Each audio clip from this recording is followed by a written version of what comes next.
Members, good morning. I call to order the meeting of the panel on transport. It's the appointed time. We have a quorum. We have several items on the agenda today. The first agenda item is information papers issued since the meeting on 16th of December 2024. The Secretariat sent to members 5 information papers. They have also been set out in the agenda. Will members please note the relevant information papers? Agenda item number 2, items for discussion at the next meeting. On the agenda there are the list of outstanding items for discussion, LC paper number CB brackets 3 200/2025 brackets 01, and list of follow-up actions, LC paper number CB brackets 3 200/2025 brackets 02. The next regular meeting will be held between 10:45 in the morning and 12:45 p.m. on 21st of March, a Friday. The administration proposes to discuss the 2 following items.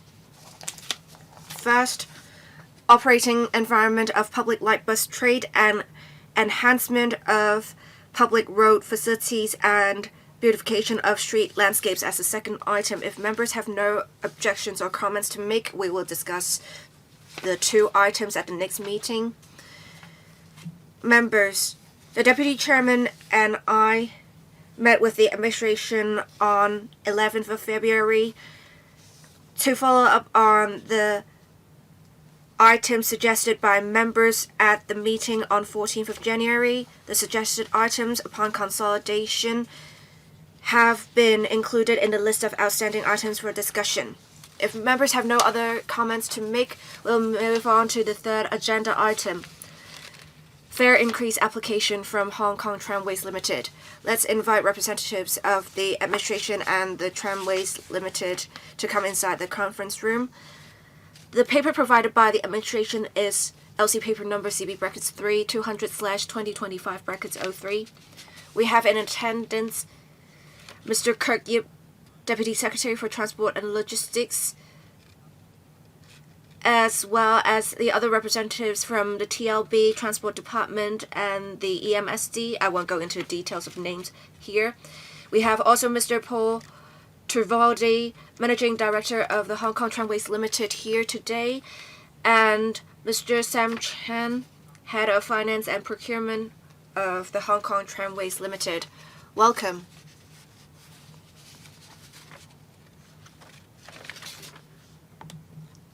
I know that Mr. Kirk Yip, the Deputy Secretary, has prepared a presentation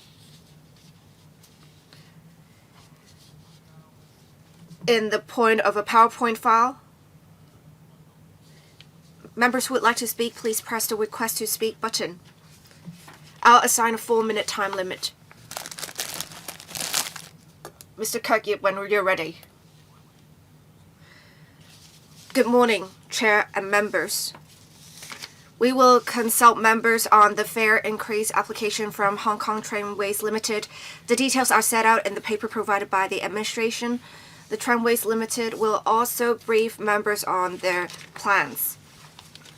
Since 1904, the Hong Kong Trams has been traveling on Hong Kong Island, providing an affordable transport option. Trams are a core part of history of Hong Kong, and it has all along been popular among locals and tourists. The quality of services of trams has all along been maintained at a high level.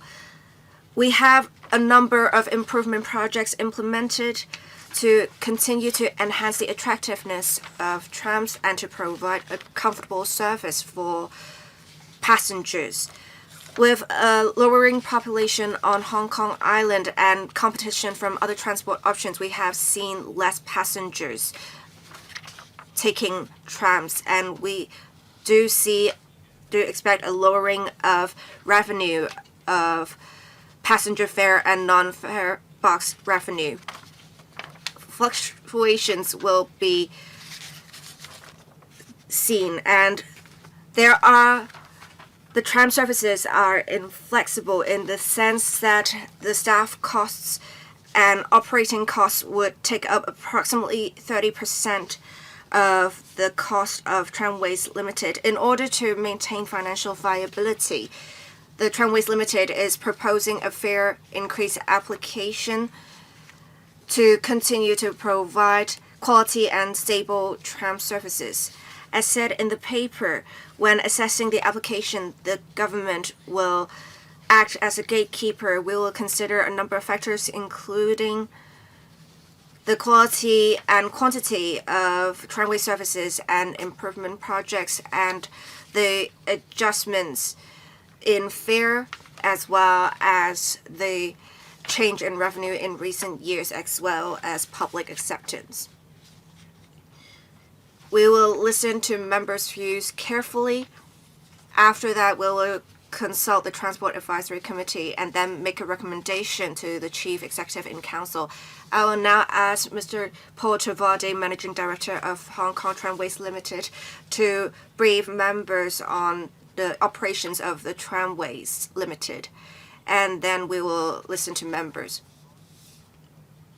Introduction and the briefing on the subject matter, please.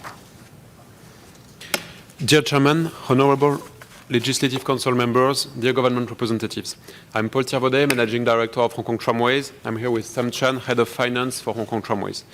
I'm going to share some information with you regarding our application for a fare increase and the reason why we think it is the right decision for Hong Kong Tramways, for its employees, its passengers, and its ecosystem.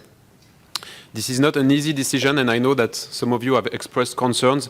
I hope that this presentation and our discussion will help to describe our ambition and to address your concerns.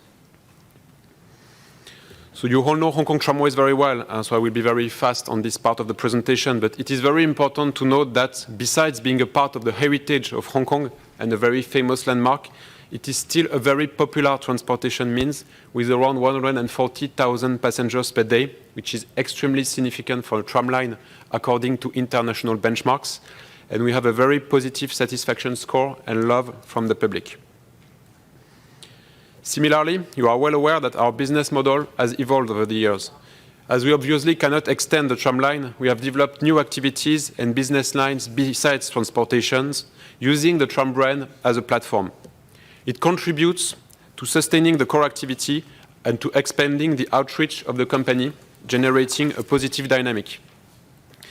Tramways also generates positive economic externalities for the community and Hong Kong economy, both as a convenient public transport, reducing congestion in the island city centre, and by helping to attract more visitors and tourists in Hong Kong.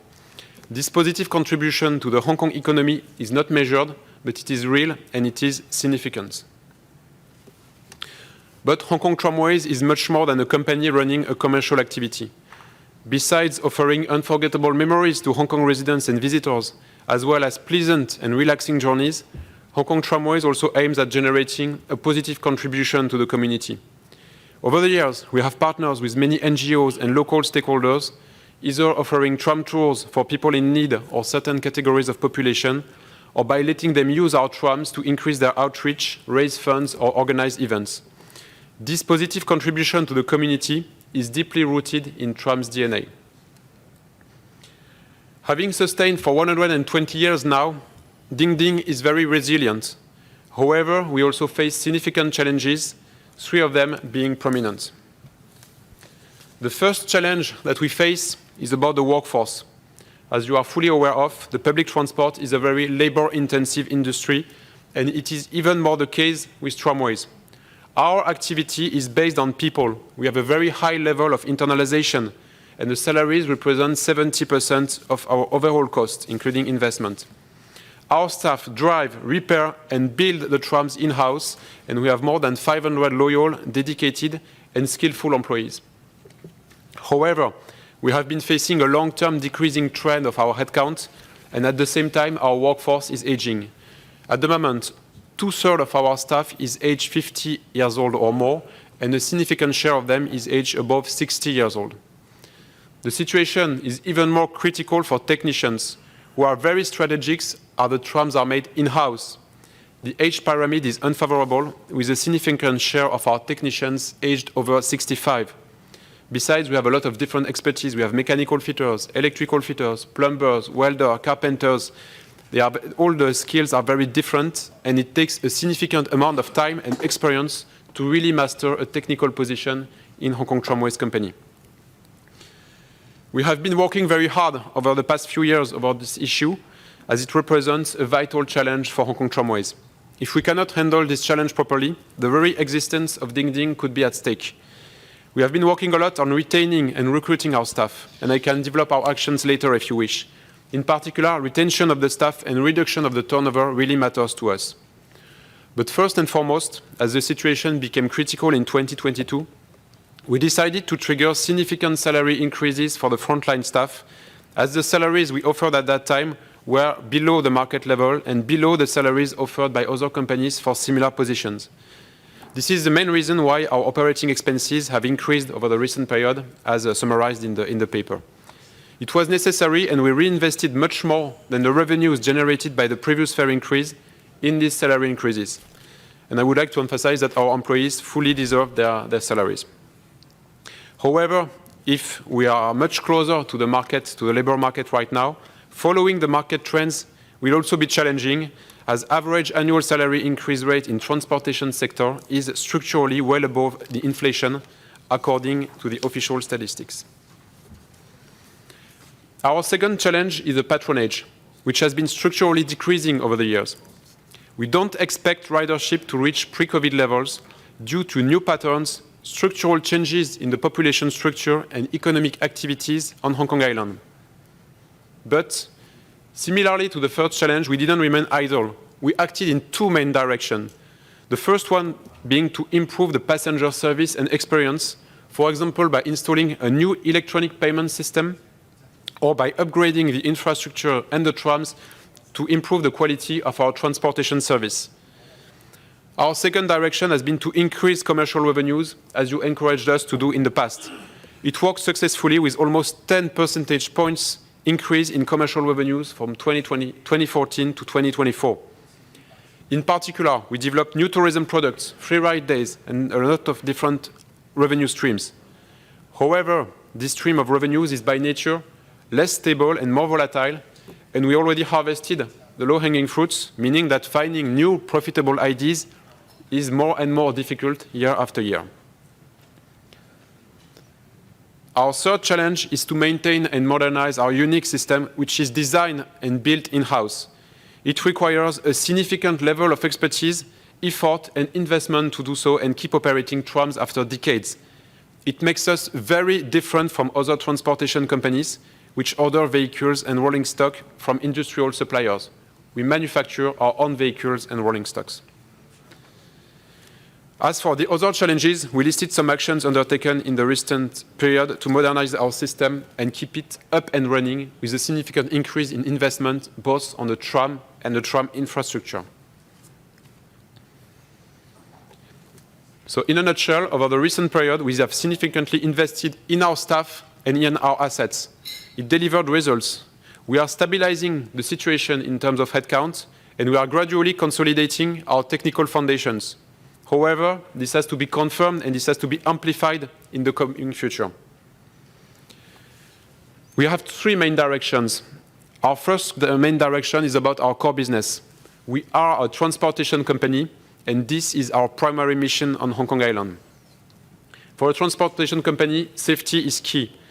Although our safety statistics have improved since 2021, according to official statistics, we want to do better. We have to do better.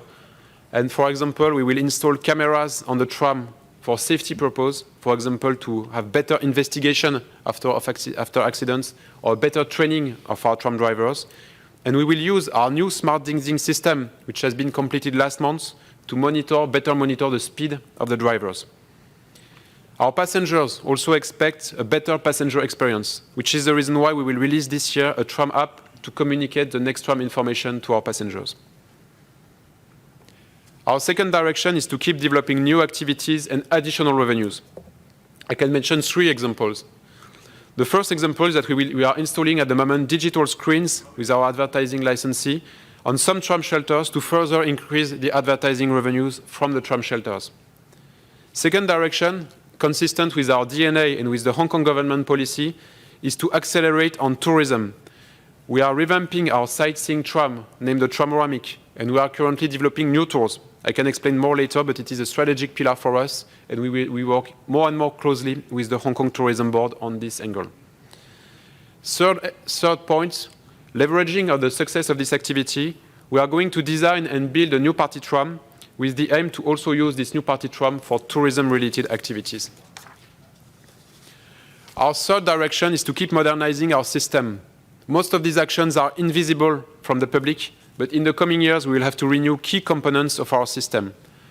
Sorry to be a bit technical, but regarding the tram track, we are going to renew many points and crossings, which are strategic equipment on the tram line in terms of safety. Most of those have been installed for more than 25 years old and are now reaching their life end. We have to replace them, in particular for safety reasons and prevent any derailment. Similarly, we must replace important tram components, which are invisible to the passengers, but reach 30 to 40 years of existence. Eventually, we started a digital transformation plan to improve our internal efficiency, quality, and productivity. These projects require resources on top of the necessary salary increase trend. This is the reason why we propose today this fare increase of 30 cents per ride, which can seem quite important in percentage, but remains moderate in absolute value. I would like to mention 3 points. First item is that last year, thanks to discount fares and promotional operations, close to 45% of our passengers paid less than the full fare of $3 a ride, which is significant. Second, with this increase, tramways will still remain the most affordable means of transportation on Hong Kong Island, maintaining a 31% gap with the cheapest parallel bus route. This is the gap that we closely monitor. And third point, this increase after 3 years of stability is similar in percentage to the increase in transport wage index over the past 2 years. It therefore reflects our costs. In terms of financial parameters, as mentioned in the document from TLB, tramways has been slightly profitable in 2024 with around 3% margin. However, we are planning for the future with a 100 million investment plan until 2029, on top of the dynamic trend in terms of salary increases that I mentioned. It is therefore especially important for us, in addition to the commercial revenues that we strive to develop, to ensure significant revenue from our core transportation business to finance this investment in our staff and in our assets. Furthermore, we do not apply for a fare increase every year, and this increase has to be considered in a pluri-annual perspective. So to conclude very shortly, I would like to emphasize that Hong Kong Tramways is at the same time very resilient, as it has been proven over 120 years of existence, but at the same time it is also still fragile, with several critical risks which, if not addressed properly, could threaten its long-term viability. So our ambition at the moment is to keep consolidating Hong Kong Tramways in the long term, for it to contribute even more to the attractiveness of Hong Kong and to the quality of life of its residents. Most of the projects we present have a long-term impact and will benefit Hong Kong. And we want to avoid a scenario of attrition, and we want to avoid to reduce investments which would jeopardize the future of Hong Kong Tramways. Thank you. Thank you, Mr. Tevaldi. 多謝 Thank you, representatives from the Tramways Limited. Now is the time for members to put questions and give comments. I see that there are 7 members who have pressed the button. I'll read out their names. First, Mr. Luk Chung Kung, Mr. Lin Chung Kung, Mr. Chen Hock Fung, Mr. Yim Kong, Mr. Kwok Wai-chuen, Mr. Gary Zhang, and Mr. Yu Pak Leung, Deputy Chairman. Each member will have 4 minutes to speak. Mr. Luk Chung Kung. Chairman, very rarely did I get the chance to speak first. I think that the rate of fare hike is rather mild because, well, in terms of absolute dollar, I don't think that this will bring heavy burden to the people. Because for adult fare, the fare increase is just 30 cents. It's not that much to the people of Hong Kong. And the Tramways Limited work with the credit card company, and when you use credit cards, you get $1 discount. I often use trams to go from Admiralty to Wan Chai for a meeting. I have a few questions, though. First, this is a concern from the trade union. I'd like to know how the Tramways Limited responds to the request of the trade union, including salary raise and family-friendly policies, child care holidays, maternity leave. What are your latest progress? Well, I also have a question for the government. Tramways is the only mode of transport that is not subsidized by the government.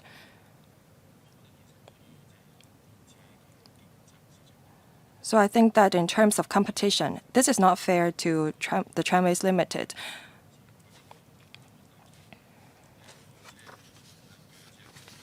For trams, elderly citizens don't only have to pay $1.5. So I think that in turn, we are actually punishing this form of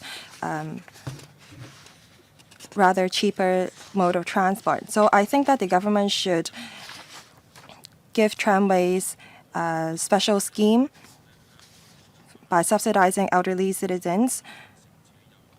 If you encourage elderly citizens to take trams, then you don't have to spend so much on subsidizing the MTR or bus companies on the $2 scheme. It only costs $1.5 per trip for elderly citizens. So I think that by this, we will not only help the Tramways Limited, but also help the government finances. Thank you. Mr. Look, sorry, one more point. The trade union asked me to put this question.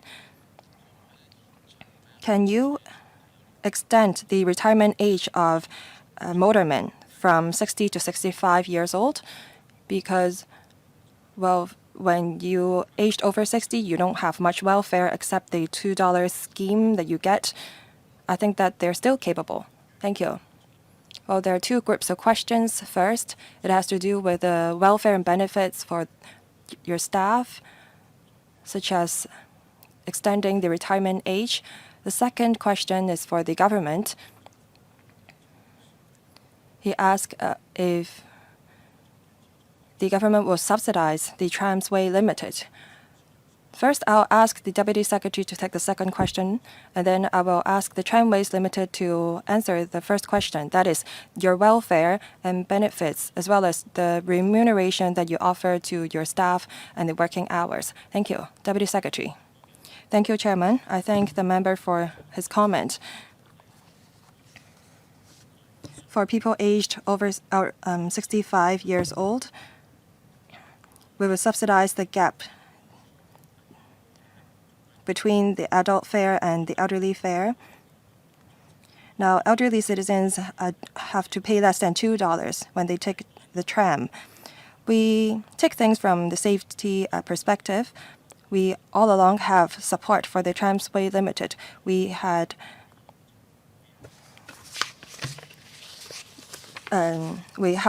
the Tramways Limited improve their infrastructures and their track, for example. And during the COVID, we also offered financial support to the Tramways Limited. Over the past 2 years, we've offered support to the Tramway Limited on the maintenance and repair of their track, as well as the renewal. These are the support that we have been offering the Tramways Limited. The second question, Mr. Terfani. The employees are the main assets of the tram company, and we pay significant attention to the well-being of our staff.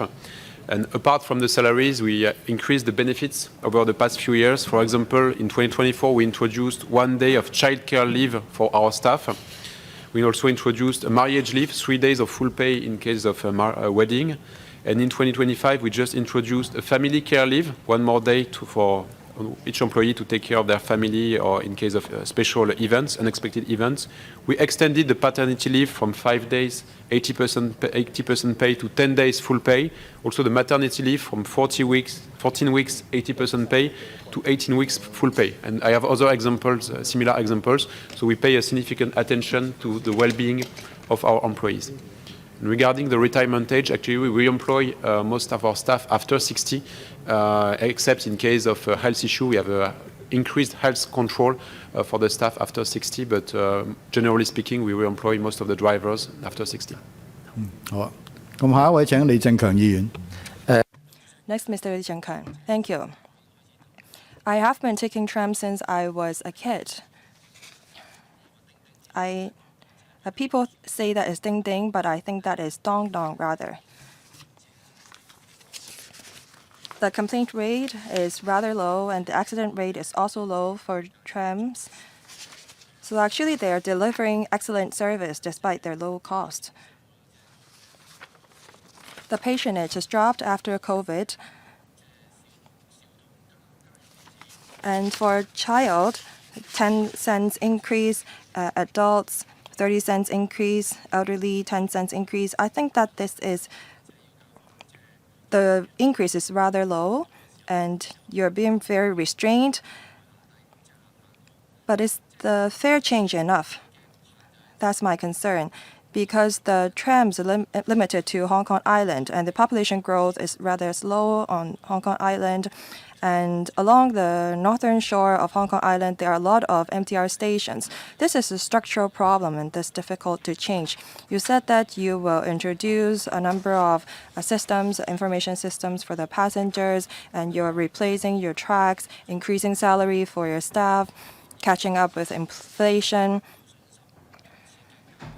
Are you confident that the fare change will allow you to achieve financial balance or allow you to break even?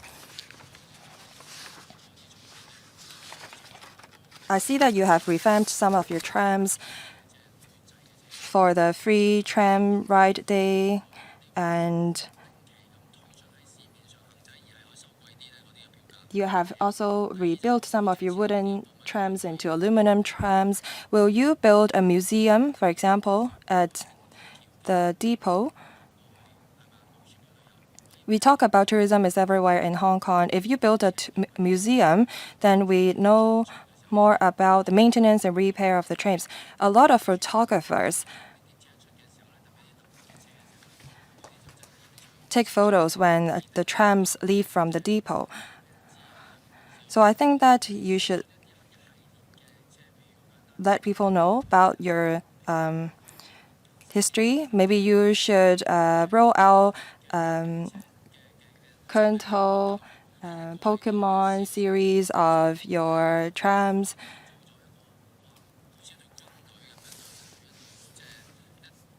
Naja series, for example, so that we can turn trams into a tourism products. Thank you. All Mr. Lee's questions have to do with two of the challenges of the Tramway Limited. First, is the fare hike enough? Are you being too restrained? Second, on non-fare box revenue, have you made good use of your tram body and built them into a products? Mr. Tafani, thank you. So for the first part, we think that in terms of financial viability, this fare increase aims at ensuring the financial viability of Hong Kong Tramways for the coming few years. Actually, we have to fight hard on the different our different business lines. So first of all, we have to fight hard to retain ridership of passengers and to even attract more passengers and generate more fare box revenues. So this is also what this fare increase is about. And on the other hand, we fight very hard to find all possible new sources of commercial revenues, advertising. You mentioned the free ride days, which have been very profitable over the past 2 to 3 years. Different types of concepts using the tram as a platform and leveraging on the brand of the tram to generate new revenues. Regarding the museum, you mentioned the idea of having a museum. It's true that every time we have depot visits, people are amazed by what they see in the depot. Actually, our tram depot is one of the latest factories on Hong Kong Island. And I wish we could open it much more to the public, to make it discover, to open it to Hong Kong people, and to open it to visitors and tourists. At the moment, it's very challenging because the depot is packed. We have not so much space, and it is an industrial facility, so it would raise concerns in terms of safety and tourist and visitor safety. But I really hope that we can have some projects in the future to showcase more what we do in the depot, and especially the fact that the trams are made in Hong Kong. 好，下一位請陳學鋒議員。 Mr. Chen Hofeng. Thank you. I would like to thank the Tramways Limited for increasing the non-fare box revenue.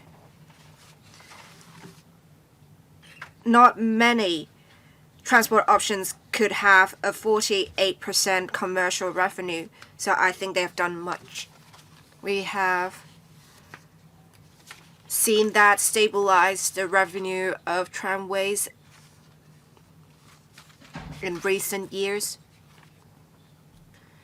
But I think a fare increase is a double-edged sword. It may increase your revenue or decrease your revenue. We don't really have people riding the trams from Kennedy Town to Shao Kei Wan. Often people would only take the trams for a few stops. And the fares were very affordable, which is why people would take the trams for 2 or 3 stops, say from Shangwan to Central and Central to Admiralty. Your affordable fares is advantageous compared to other transport options. But then you have to understand, compared to other transport options, trams are at a disadvantage in the sense that it is not air conditioned and it travels slow. If you increase fares, it may harm your competitiveness. What is your assessment on your proposed fare increase on the potential impact on revenue? I understand that you would undertake improvement projects, but is it really necessary? Electrical has had oversight on government finances, and I looked at your figures. You would have $10 million in revenue, but then you are spending $100 million on various projects. Can you be more prudent with your projects? For safety-related projects, of course, you should be undertaking those, but for non-safety related projects, can you delay them? In the past 10 years, you have done track-related projects 2 or 3 times. Do such works need to be undertaken that frequently? Can we have a longer time period between the projects to be undertaken? I think increasing traffic is important. We have been advocating for the depots to be open, and we can combine the advantages of Central and Western District and the depot. If we can make the depot in the museum and then in the vicinity there is a wholesale market, if we can combine that with the market, we can probably make it into a tourism package. If you can have people maybe walking on tracks even and charge people for that, I think you'll increase your revenue even further. We have more visitors than ever before, and I see many tourists would go to Kennedy Town to look at trams. I think that's what you have to think about when you are talking about increasing fare box and non-fare box revenue. Thank you. 3 questions, Mr. Tirtwaldi, please. The passenger, the impact of the fare increase on the ridership is a very good question. We think that we monitor it very closely because our point is to remain an affordable and cheap means of transportation on Hong Kong Island. This is part of our DNA to be accessible to all the people. And that's why we monitor the gap, as I mentioned, with this fare increase. Over the past 10 years, the gap between tram fare and the short bus route, the cheapest bus route on the island, would remain more or less stable in terms of percentage. The second point is that when we have independent surveys of our passengers, is that they are looking for a higher quality of service. Their concerns are the number of tram, the tram frequency, and the passenger information. These are the 2 main concerns of our passengers. So basically we think that with more resources, we can hire more drivers and we can increase or stabilize or even increase the frequency of the trams, which is the key, one of the key competitive edge of tramways. And second point, as I mentioned, in terms of passenger information, the investment that we did and that we are finalizing at the moment will help to share more information about the next tram, which will significantly improve the passenger information with hopefully a positive impact in terms of ridership. Regarding the investment projects, we think that they are critical and essential for the safety and the performance of the tram. It's true that in some location on the infrastructure, we have to renew the tram track very frequently. For example, sorry to be a bit technical, but in some curves have a very small radius and the wearing rate is very high. That's why to prevent any derailment in the curves, we have to renew the tram track every 2, 3, 4 years sometimes, which is the reason why we are going to install manganese rails in these curves to be able to renew. The manganese rails are more expensive, but the frequency of renewal will be lower. So that's the point. And also, we really want to keep a steady rate of investment to avoid in 5 to 10 years to face like a cliff of investment and to have to renew, let's say, the whole tram track at the same time. So we have to keep this steady pace and significant pace of investment to sustain the tram company in the long run. What about the third question regarding extra effort to increase the non-ticket, non-fare type of revenue, such as considering the tram museum, etc.?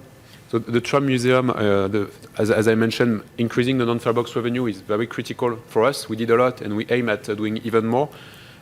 Tram museum is challenging. As I mentioned, the depot visits are challenging. It would require significant investment to open the depot to the public due to safety concerns. But we work very significantly on tourism and attractiveness. And we are at the moment, for example, developing new tram tours based on our tramoramic. We are partnering with a shop, a Chinese traditional dress shop, Shipao, sorry for the bad Cantonese accent, to have tours with visitors dressed in Chinese traditional dress to take photos and something very Instagrammable and very valuable for Hong Kong. So these are these type of initiatives that we develop in the tram company. Thank you. Next, Mr. Yim Kong. Thank you, Chair. The Tramways Limited is proposing a fare increase. It is an increase approximately from 20 cents to 60 cents. I don't think it will be significant for citizens, but for 65-year-olds, the increase is the highest. It's 15.4%. I honestly have some reservations. For the group that has no income, the proposed increase is the highest. It does not give off a good impression. I hope that the percentage can be decreased to less than 10%. According to the paper, staff costs account for 32% of the total cost. And from 2022 to 2024, the total operating costs increased 65% on a pro rata basis. Is it the case that your total cost has increased by 65% as well? Unless you have increased your staff members. Otherwise, the staff costs shouldn't have increased that much. Your staff costs increased by 50% over 4 years. I hope that the Tramways Limited can provide some clarifications. Advertising revenue accounts for 50% of the company's revenue.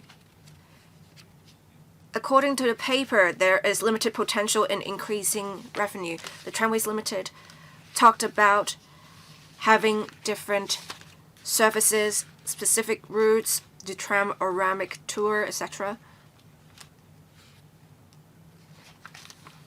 What does the Tram Limited think it is the best for the new services that they provide? What are they most confident in that they will bring in most revenue? All right, Mr. Paul Turbati, please. The question, actually, we proposed an increase of 20 cents for the senior fare and 10 cents for the child fare. Last time it was the opposite. It was 20 cents for child fare and 10 cents for senior fare. So if you look in the over a long-term perspective, the kind of ratio between the senior fare and the adult fare would remain more or less stable between 43 to 47% over the past 10 years. So in the long run, the senior fare increase, the senior fares are similar compared to the adult fare. It's just that we either had the choice to propose 0.1 or 0.2. It would have been very difficult to propose 0.15, which means that this time the proposal for the senior fare is higher in percentage than for the adult fare, but it was the opposite for the latest fare increase. So that's for the first point. Regarding the operating cost increase, something that I would like to emphasize is that in the paper shared by the Transportation and Logistics Bureau, our operating costs for 2020 include a subsidy from the Hong Kong government, a COVID subsidy from the Hong Kong government. And we are extremely grateful that the Hong Kong government helped the company to sustain during this very difficult time for Hong Kong, as it did for other public transport operator. So what you can see is in the paper are the net operating costs, not the gross operating costs, meaning that if you set aside this subsidy, the operating cost in 2020 would be higher and the increase from 2020 to 2024 would be lower. So this is the first part. Second part is that during the COVID period, we reduced the overtime of our drivers because we adapted the service, the frequency of the service and overall. Since the economy and the world has come back to normal,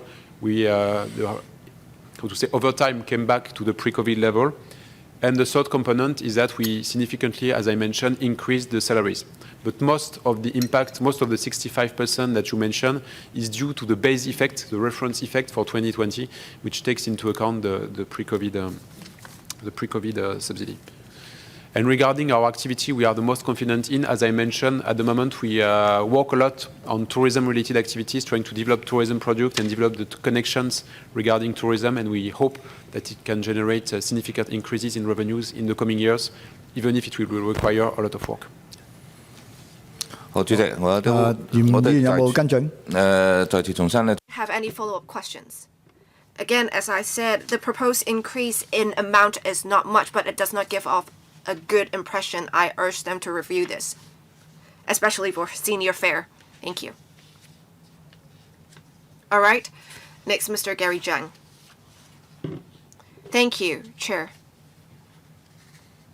Let me first say I support the fare increase application because in percentage it may seem high, but the actual amount, which is the amount paid by passengers, and the actual amount will only be increased from 10 to 30 cents. The increase is mild. And when we look at the accounts of Hong Kong tramways, I think it is justified to have such a fare increase. And I do note that after media have reported on the proposed fare increase, many citizens actually support the increase. I think rarely had we have public transport increase fares that people consider reasonable. I think it's because trams are not just a form of transport for citizens. Citizens want trams to continue to operate. If you do not approve the fare increase, it seems that Hong Kong tramways may not be financially viable, and if we lose the tramways, it will be a loss to Hong Kong. Let me say this. On users' perspective, we do not have many users of trams making use of trams as a form of commute because it has limited coverage. It is also not so efficient in the form of a transport option. These are, of course, threats to the company. If we only see trams as a commute option, trams would offer limited value. But then I think trams have a great potential because it is a part of the culture on Hong Kong Island. I think we can develop tourism potential of trams. It can also has value added that we can capture. In the past few years, we have seen Hong Kong tramways working very hard, and many visitors are now taking photos at tram stops or of trams. I think there is much potential in tourism. Do you have some figures that you can share with us or some market analyses? How many locals are taking trams as commute, or how many of them are visitors that are taking trams for the experience? Is there any way that we can fully realize the potential for visitors? Next, on transport technologies. We now have some smart driving. I'm not talking about autonomous driving, because for public transport options, we have to be safe. But then we can make use of smart technologies that can make motormen drive safer, and it would be easier to train motormen. And you can enhance efficiency. We have technologies that are quite advanced now. Would the Hong Kong tramways consider making use of such technologies, investing in such technologies, so that you will have more efficiency in human resource investment? Thank you. All right, 2 sets of questions. Mr. Paul Trivodi, please. So regarding the first part, in terms of local versus visitors, we reckon that we have around 15 to 20% of visitors and tourists riding our trams on a daily basis, which is quite significant. And the COVID period has been a good test, to check this assessment. Our visitors, the main point for us in terms of economy and business model is that the visitors are ready to pay much more than $3 or $3.3 to take the trams, whereas the locals are much more price sensitive. So the question is how to extract the value and get more value from these tourists and these visitors. And this is the reason why we want to try to develop new products, because if we want to get more value, we have to offer something more to these visitors. We have the tramoramic that I mentioned that we are refurbishing at the moment. And for example, from audio guides in 8 different languages, we will have 16 different languages, including Arabic, for example, to address Arab-speaking visitors. And these are the type of tours that we want to develop. At the moment, for example, today my team is in India with the tourism board in a tourism fair to try to develop connections as well with overseas travel agencies and channel them directly to our special tram tours to really feed this pipe in terms of tourists and visitors. And to jump to your second question regarding smart driving, so we are doing first steps in this direction by introducing more digital technologies. As I mentioned, we will install cameras on the tram to record more videos and use it as investigation and training materials.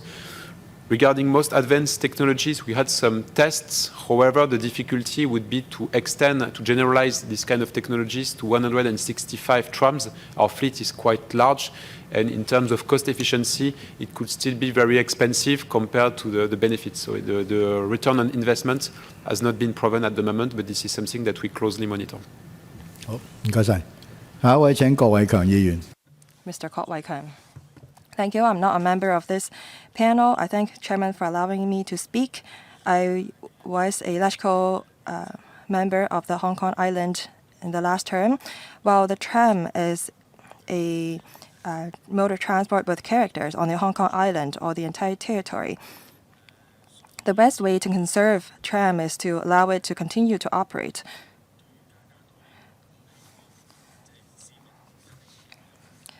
People obviously don't want any fare increase, but in order for the trams to sustain its operation, they have no choice but to raise their fares. So from our perspective, we're not going to object to it unless we are ready to give up on trams. Well, the $2 scheme is very popular among the elderly people, but the $2 scheme cannot be applied to the trams. So the competitiveness of trams is not as high as the other modes of transport that have the $2 scheme. So I thank the tramways company, their motormen, their workers for their contribution. Well, at the end of last year, I released a press release on the safety hazards of trams. The Transport Department, the Highways Department followed up. They put in place some railings to deal with some of the safety hazards. I'd like to hear from the Transport Department and the Tramway Limited on these questions. First, on November 2024, in Admiralty, there was a bicycle that crossed a double yellow line and entered into the tracks of the trams, and there was a collision between the bike and the trams. Some of the cyclists like to use tracks of trams because it's easier for them, and it's difficult for the motormen to notice these cyclists. So has the department worked with the police to see how we can step up enforcement so that we can prevent motorcyclists and cyclists from entering the rail of the tram? Well, there were also, in 2021, a motorcyclist who fell when they go onto the tram track. So I hope that the departments will pay attention to it and follow up on it. My second question, that is the second potential safety hazards. In 2024, August, there was a private car who went into a hole on the track, and there was also a taxi who fell into a hole for repair. So of course you have to do repair on your tracks, but is there any way for you to draw motorists' attention in order to prevent them from falling into the holes? Two of the questions, all two questions have to do with potential safety hazards. Will the Deputy Secretary or the Transport Department take these questions as to how they deal with cyclists, motorcyclists, or private car drivers entering tracks of tram? Deputy Secretary, I thank Mr. Kwok for his comment. He has given us some valuable advice. Actually, the Bureau and the Transport Department were at site to put in place some railings to enhance pedestrian safety. When there's problems, say, for example, when some motorists enter the track area of the trams, we will see how we can put up more signage to remind people that is the track area for trams. Well, actually, at the tram stop, we have added some red signage to alert the people. We'll try to step up our efforts to ensure that the motorists are aware. And I wonder if the Tramways Limited have anything to say. I share we share the same observation. Actually, the tram environment is extremely challenging. This is a very busy area. We have only 30% of dedicated lane, and most of the time we have to share the road with other road users, with private cars, taxis, and pedestrians. So that's why we are in very close communication with the Transport Department, with the Highways Department. We raise the risks and the potential risks that we observe on the tram line. They also have to cope, I guess, with the constraints coming from the other road users, and we are in a continuous improvement mindset, trying to use the situation that we meet to improve day after day the safety of our tram line.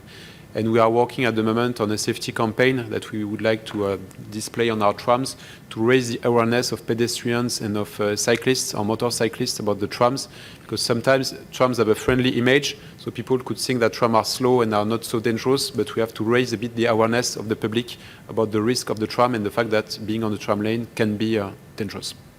好，主席，郭議員，好快，有冇啲？ Any quick follow-up? Well, I hope that the Transport Department will work closely with the police to step up enforcement. Second, I'd like to commend the Tramways Limited for their work in culture. Thank you. Mr. Yeo Pak Leun, Deputy Chairman. Thank you. I think that the fare increase is rather mild. The monthly ticket costs the same after the change. So not much impact on people who rely on tram for commute.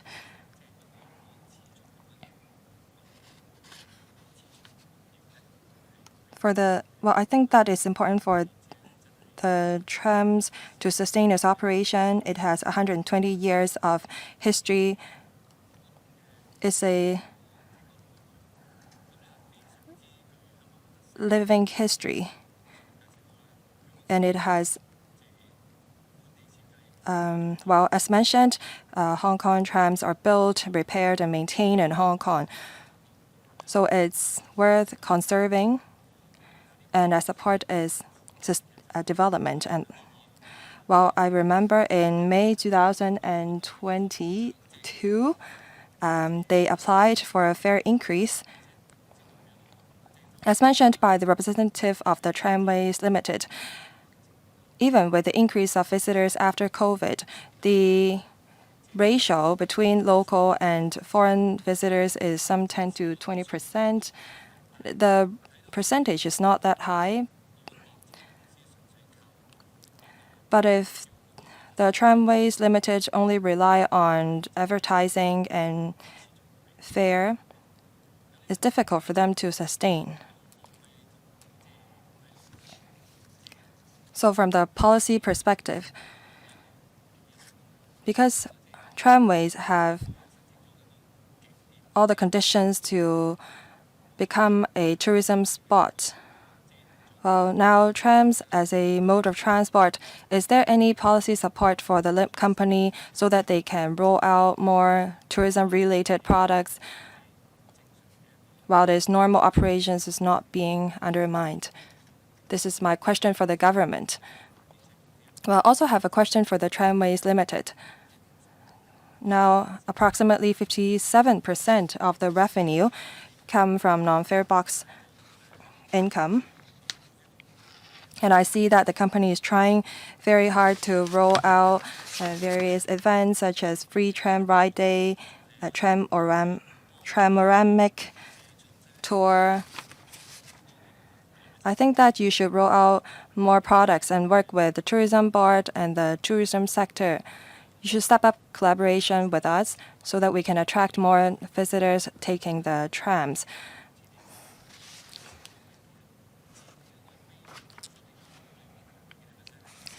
I wonder how much these events account for in your non-fare box revenue.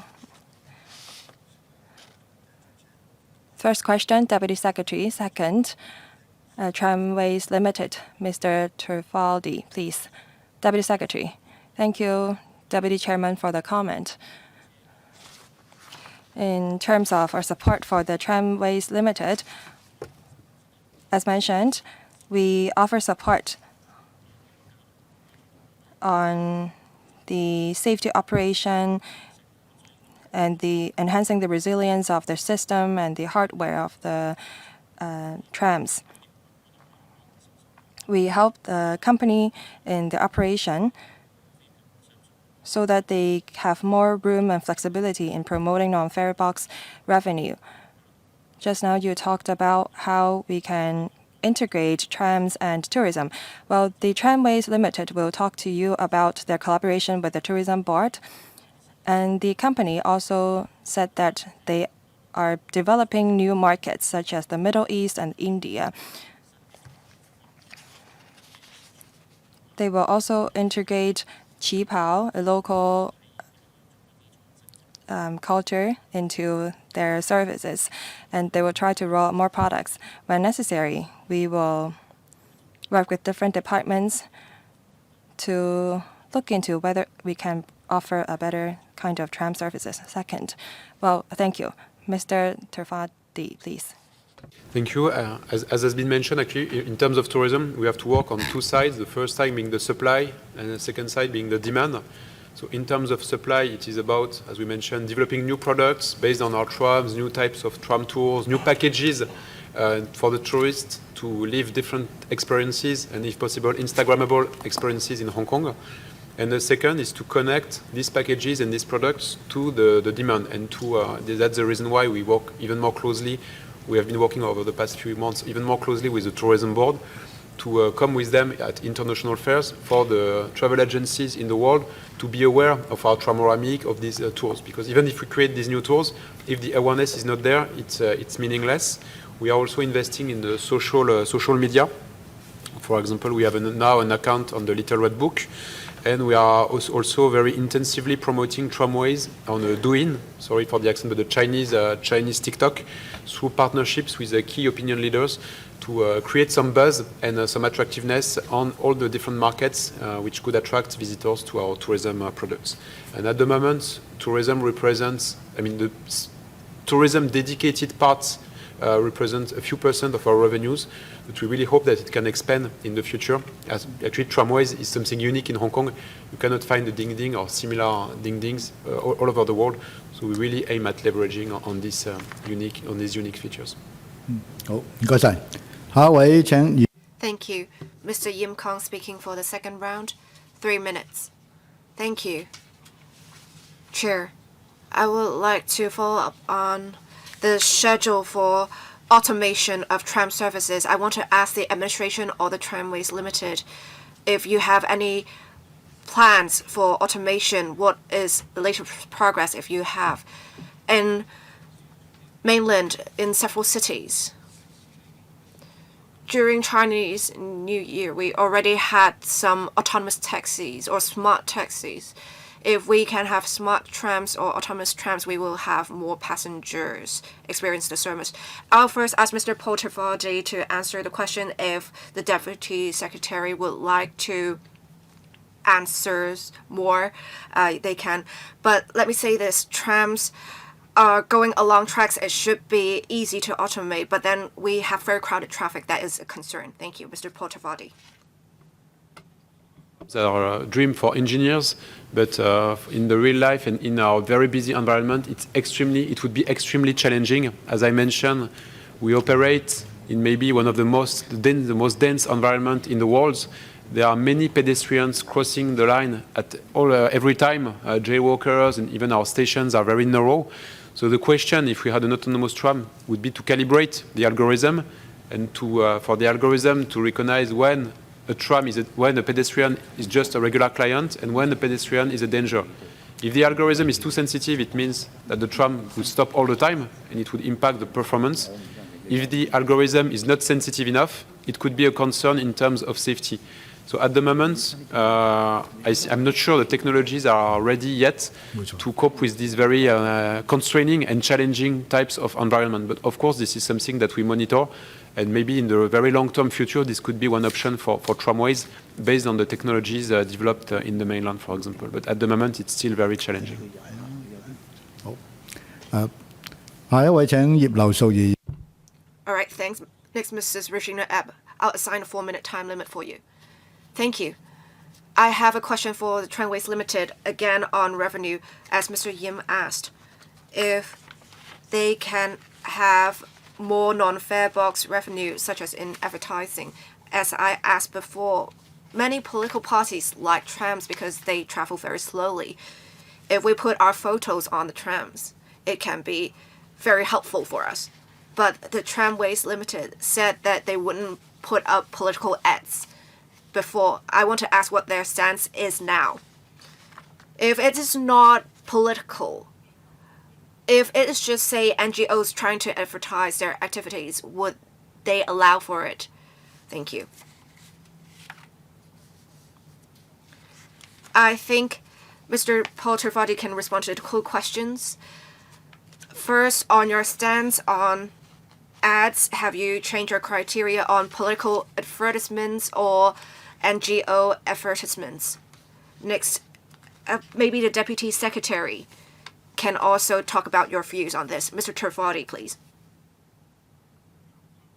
The policy of Hong Kong Tramways for a very long time has been to be a neutral, politically speaking, and not to advertise for any political parties on the trams, not to take any side in the debate. This is not, we are a transportation company. We are not, this is not our goal and our mission to take sides in the political debate in Hong Kong. We have advertising for the government or for government departments, agencies, or for NGOs, provided that they respect. We have some criteria to respect in terms of to make sure that the advertising is not offensive, or that's, I mean, kind of guidelines from the advertising sector. But at this stage, we stick on this policy, or this neutrality policy for Hong Kong Tramways. 第二個問題，副秘書長會唔會？ Deputy Secretary, would you like to supplement Mr. Trivodi's answers? Thank you. For different public transport options, they have their advertising and non-fare box revenue policies. They have their own criteria. And with the government departments' promotions, many of them would have ads on trams. But then for the criteria, I think the relevant companies can have their own policies. But if there are civic society organizations trying to promote climate sustainability, I think it's worth supporting. Would the Tramways Limited allow for such advertisements? And would you provide some more concessionary rates? All right, Mr. Trivodi, please. Civic organization, as I mentioned in the presentation, we had a lot of partnerships in the past with NGOs or with the local community. For example, for Chinese New Year, we had a partnership with the Cancer Children Foundation to have a special Chinese New Year tram for this NGO. So for this type of non-political organization promoting meaningful, missions or causes to the public, we have partnerships, either partnerships or commercial discounts. This is something which is possible, and actually that we encourage to really bring something more to the community. Mrs. Regina Abe, any follow-up questions? I think I'll just follow up with the company representative after the meeting. Thank you. It is now my turn to speak. I heard what members say about them supporting the proposed fare increase. They have offered several justifications. I will not repeat them. But on the last occasion when the Tramways Limited applied for a fare increase, they had an increase that is relatively mild. And some members asked if that was enough. According to your estimations in 2025, 2026, 2027, what would happen to your revenue and profit situation? You may not want to disclose the details, but since this is a form of public transport, if we are looking at the proposed fare increase application, we need to make sure we need to account for the situation. You already have somewhat of a handle on the costs in future. If your fare increase application is approved, what will happen to your revenue and profit situation in 2025, 2026, 2027?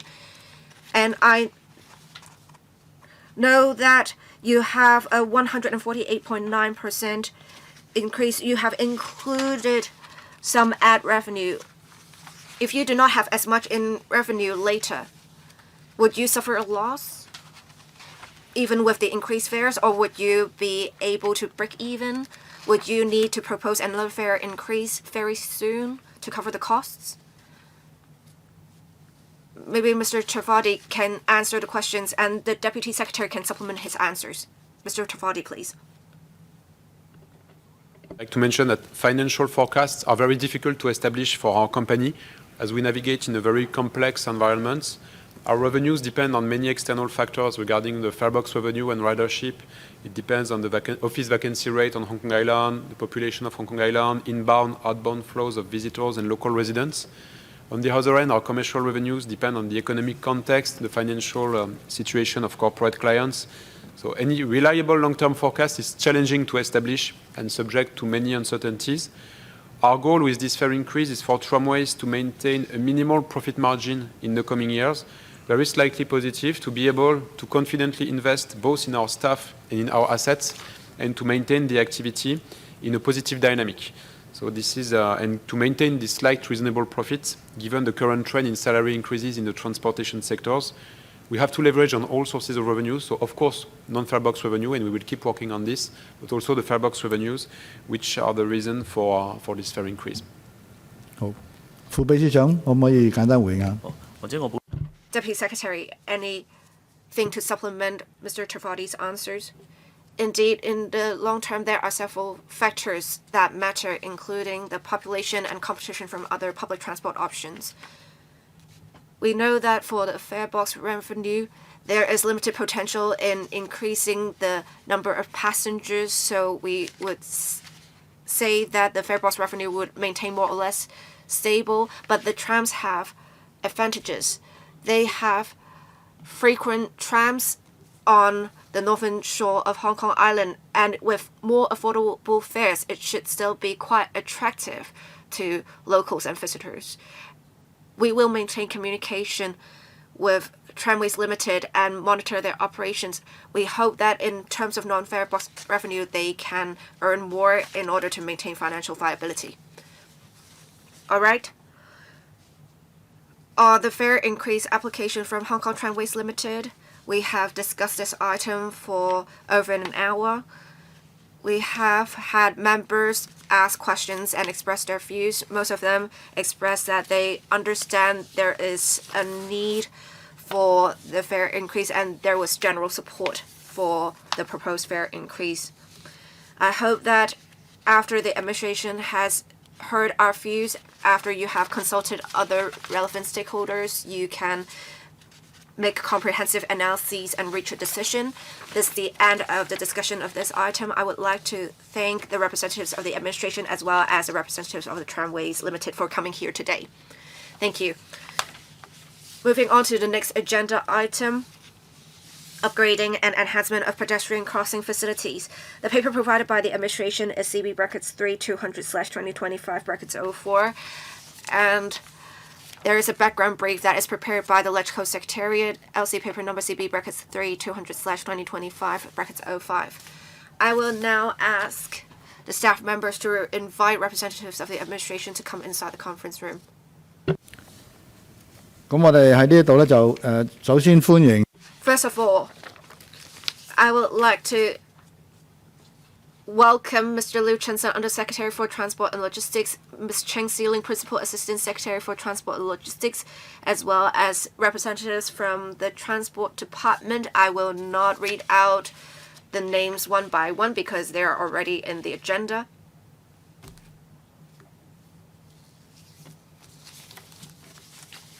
I will first ask Mr. Liu Chensen to brief members on the paper.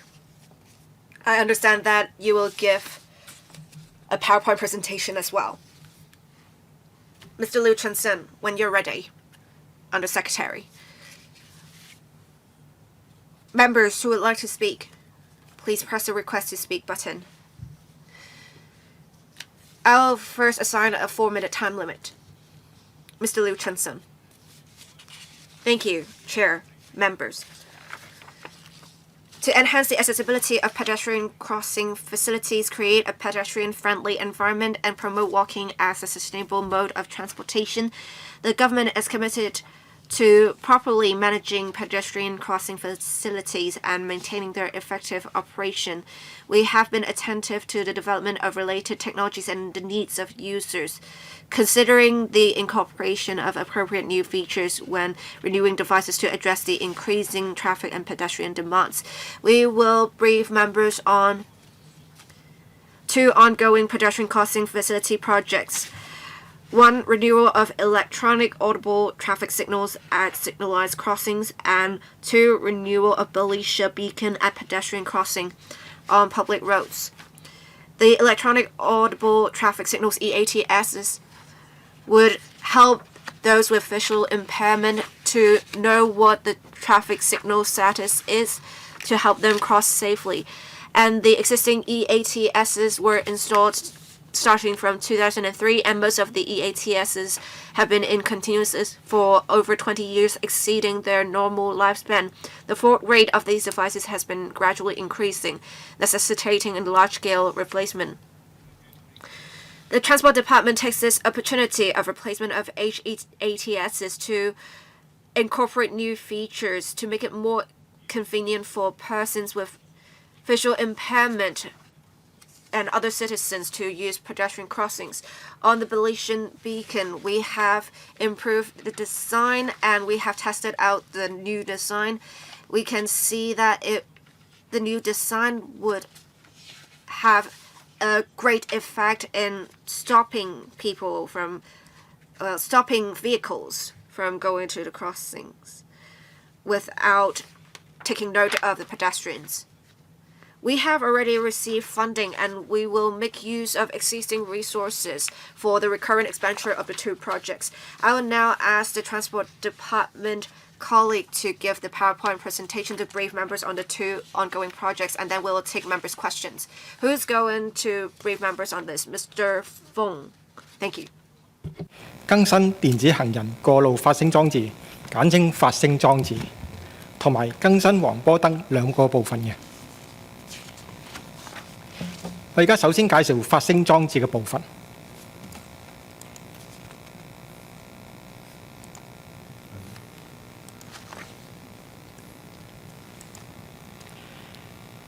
現時咧喺行人過路處嘅發聲裝置咧，主要有兩個組件嘅，即係發聲組件同埋震動組件。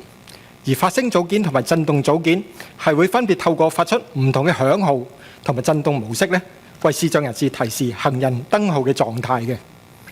部分嘅路口嘅震動組件咧係附設有行人過路按鍵，俾行人咧喺有需要過馬路嘅時候咧啟動行人嘅綠燈燈號嘅。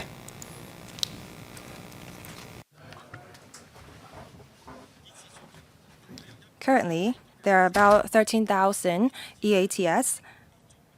These signals have been in operation for over 20 years, exceeding their normal time lifespan, and the fault rate of these devices have been gradually increasing. With the development of the EATS, we want to take this replacement opportunity to introduce new features.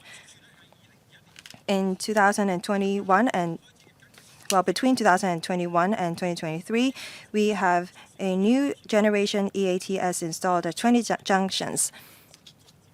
Now, I will talk about the appearance of the new devices and their new functions. Same with the current EATS, the new devices have both a sound and vibration components. In the future, the push button will be blue, and those without push button will be in gray. So it's more easy for pedestrians to distinguish between these two types of devices. Now, in terms of new functions, the first new function is installed at the top of the new EATS, that is the light illumination unit, making it easier for persons with visual impairment to locate the pedestrian crossing.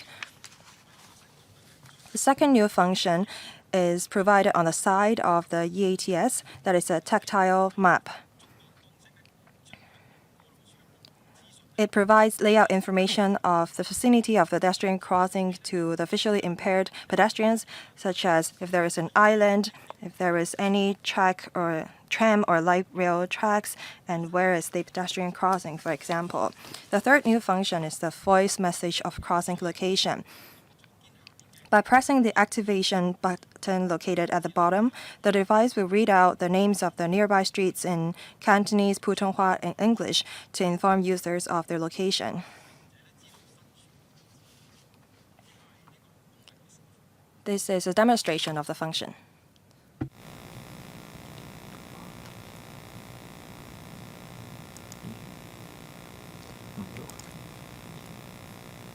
Right. 雷登道、亞皆老街、彌敦道、亞皆老街、Nathan Road, Argyle Street. 同時間都。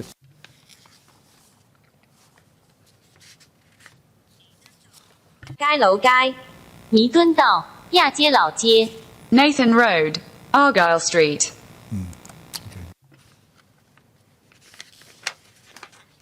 The fourth new function is the touchless pedestrian push button.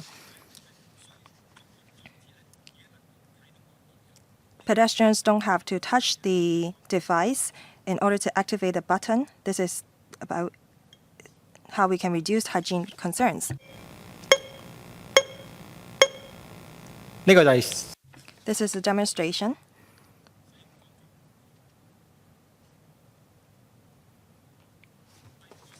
The fifth new function and the last new function is the flexible volume adjustment. The current device emits sound that is at a low level at night, but under the in the new device, the operating volume of the EATS will be lower than existing level. And visually impaired pedestrians can make use of the dedicated wireless device or mobile application to temporarily increase the volume of the EATS when they need to cross the road. And after the pedestrians cross the road, the normal sound level will resume. The Transport Department have already awarded tender, and starting from Q2 of this year, we are going to put these devices into operation. And we target that all of the EATS will be replaced by the end of 2027. Now, I will ask my colleague, Mr. Ho, to deliver the second part of the presentation. Please be succinct. We need to allow time for the members to put questions. Thank you. I will now talk about the renewal of militia beacons at zebra crossings. Zebra crossing is a common mode of crossing on Hong Kong. We have around 230 zebra crossings on public roads in Hong Kong. There have been complaints from the pedestrians that drivers don't really stop and give way to pedestrians at zebra crossings. Now we have put in place new and improved militia beacons to remind drivers that they should stop and give way to pedestrians at zebra crossings. In April 2022, we have conducted a 6-month trial scheme to enhance zebra crossing facilities at 5 zebra crossings. We replaced the traditional militia beacons with new beacons. The existing militia beacons with yellow globe lamp atop a black and white post. Contrasting to that, the new beacons consist of a halo flashing yellow light and a post with flashing white bands. Please speak closer to the mic. Thank you. I will now play a short video so that members can understand more about the design and the difference between the new and the traditional militia beacons.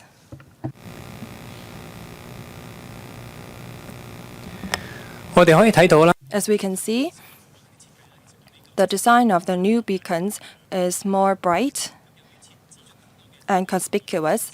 As we have a new illumination unit, it draws people's attention even in the daytime. The pilot scheme shows that the proportion of drivers stopping in front of zebra crossings and giving way to pedestrians significantly increased. And according to the questionnaire survey of the pedestrians, the majority of the respondents considered the new design was brighter and more conspicuous, and they expressed that more drivers are willing to stop and give way to them with the new device. Whereas the program has shown, or rather the trial has shown a positive effect, we have commissioned the EMSD to replace all traditional beacons on public roads. The renewal work have commenced in late 2024, and we are going to gradually commence our installation and operation in March 2025, with the installation works completed by 2027. We'll also step up publicity and education to encourage drivers to give way and stop at zebra crossings. Thank you. Now it's the time for members to put comments and questions.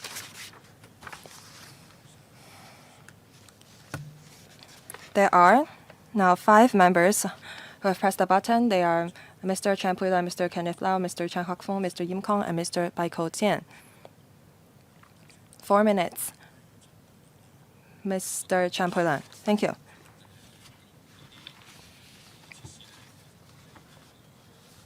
Replacing these old facilities would enhance pedestrian safety.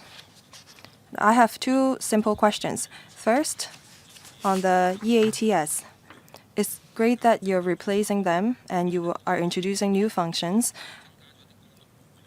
but I'm worried if it will complicate things.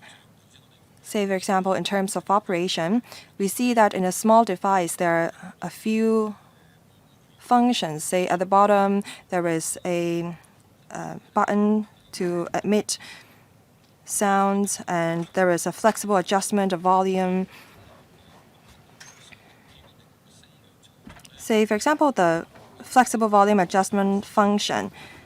When the VIP approach the crossing, they have to either use the mobile application or the device to temporarily increase the volume.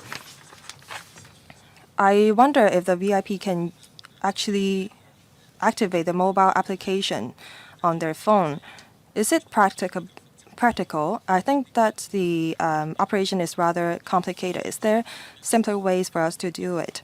Are you going to distribute a dedicated wireless device to every visually impaired pedestrians or people in Hong Kong? Now, as for the Belisha beacon,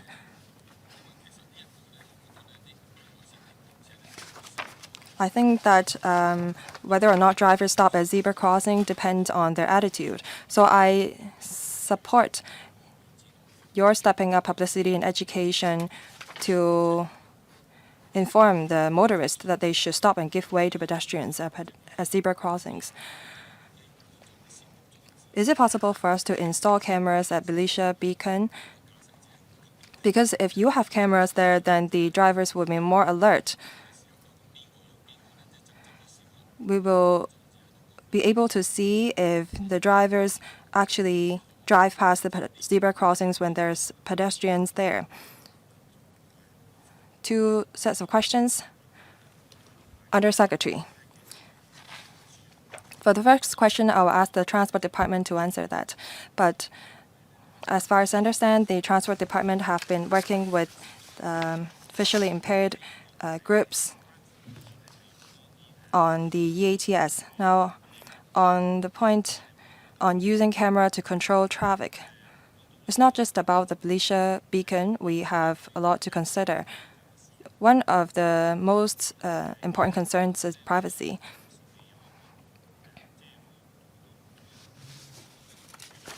We don't have a plan to use CCTV to manage traffic. At critical juncture, we do have cameras to look at the traffic flow, but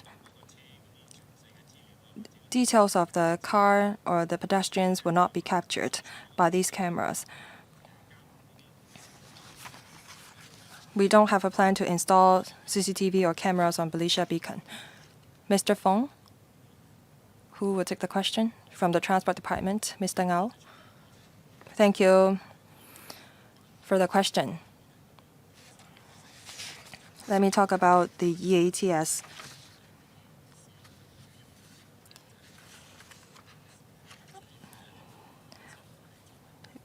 The visually impaired pedestrians are the ones who will use the EATS the most, so we are concerned about whether this group of people can adapt to the new device. So between 2021 and 2023, we have engaged groups of visually impaired to participate in the trial scheme. We have installed some prototype at 20 junctions in Hong Kong, and we have been collecting feedback from the users to see if they find the new functions useful.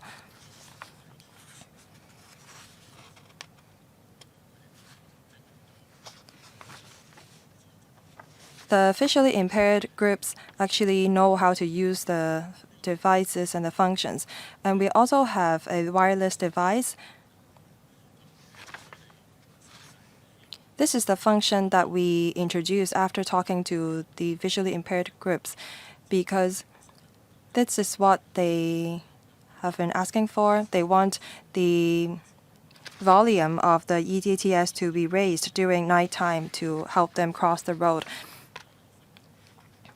They know how to use the function.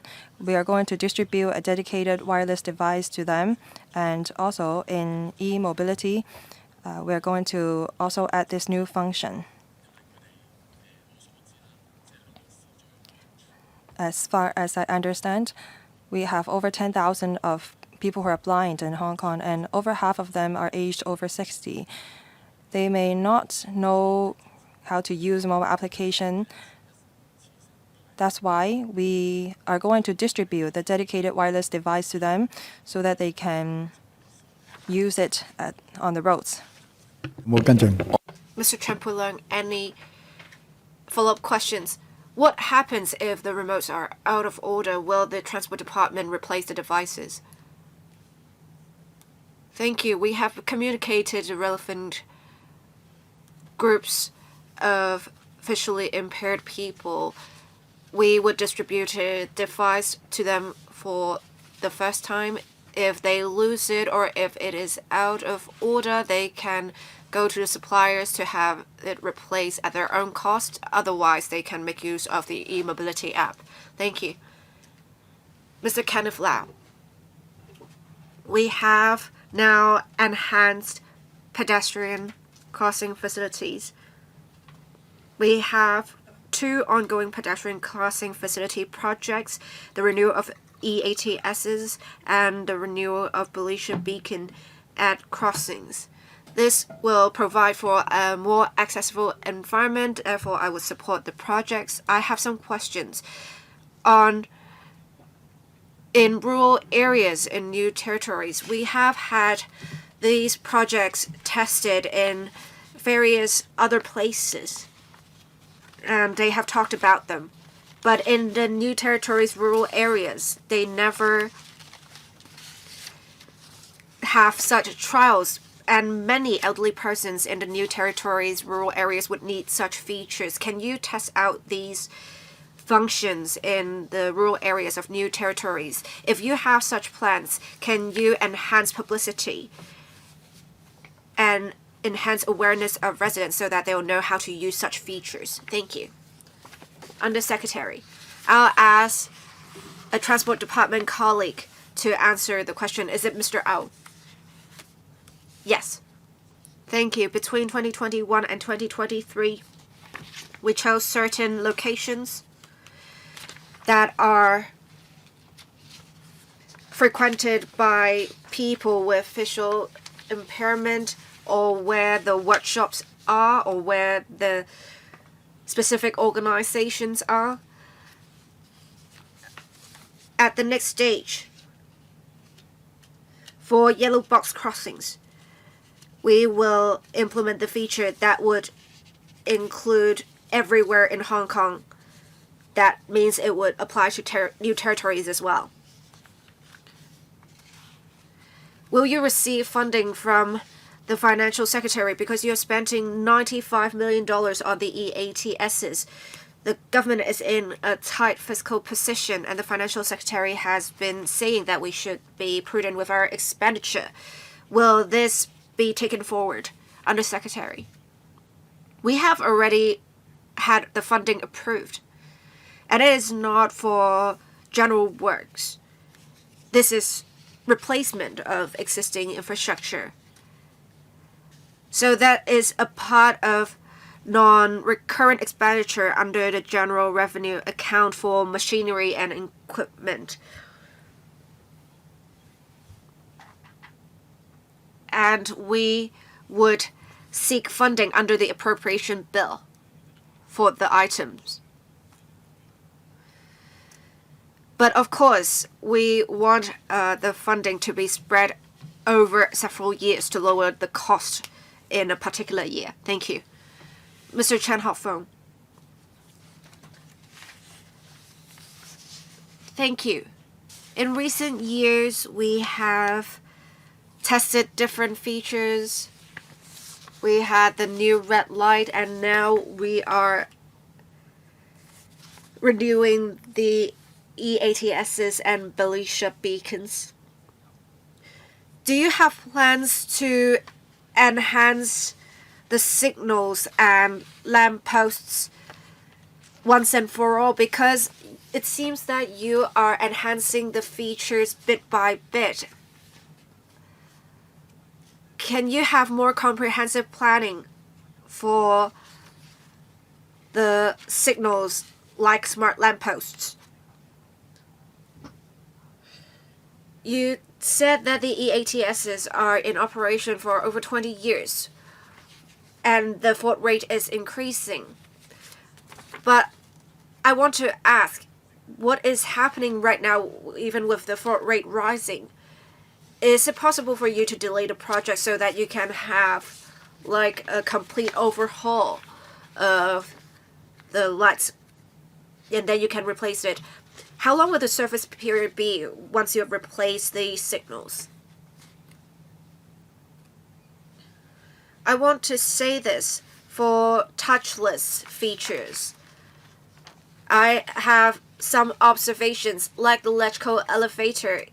When it says touchless, when you are not trying to press on the button, it may still be able to sense something and it would see that as being pressed. Would that have increased the wear and tear of the feature?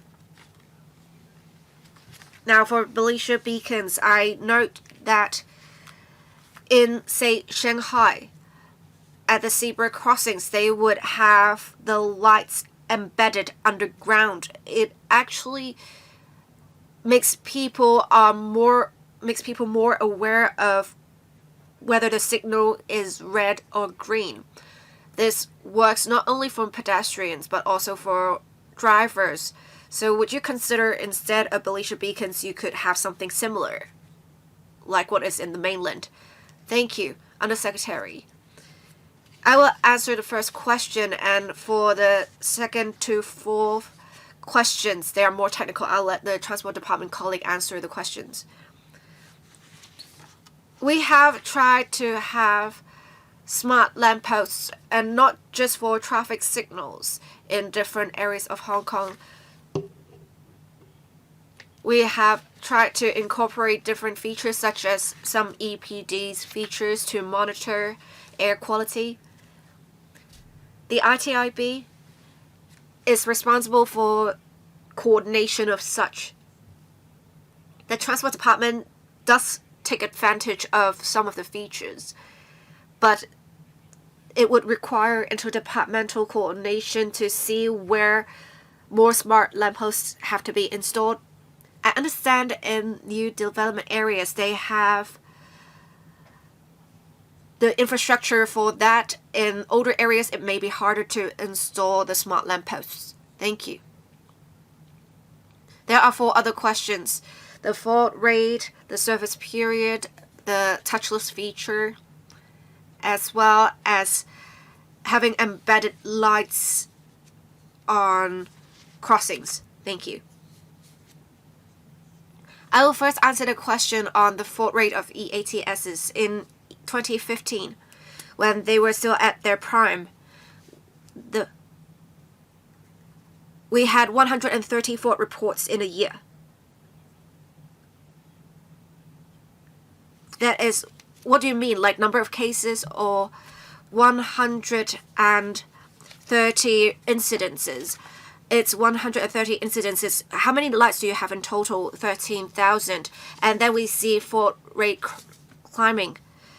After that, we have seen 1,100 reports of EATSs being at fault. That's why we considered the need to replace the EATSs, and that's when we started liaising with the relevant stakeholders.